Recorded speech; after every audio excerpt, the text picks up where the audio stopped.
Alam mo ba, Siquijor ang isla ng mga manggagamot at misteryo. Alam mo ba na may isang isla sa Pilipinas na tinatawag na Island of Fire at hindi lang dahil sa mga alitaptap kundi dahil sa mga kwento ng kulam, anteng-anteng, at mahiwagang manggagamot.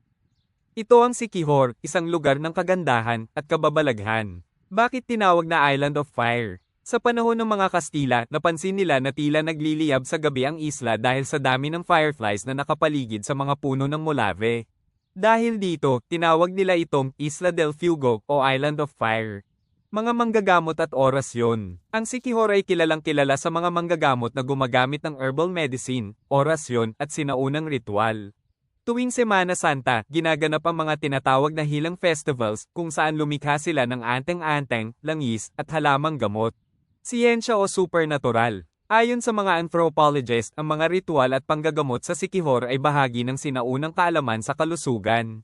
Ngunit para sa marami, may kakaibang enerhiya ang mga manggagamot at hindi ito maipapaliwanag ng agham.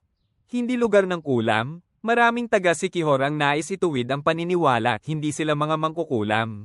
Sa halip, sila ay mga tagapagpagaling at ang isla ay lugar ng kagalingan, hindi takot.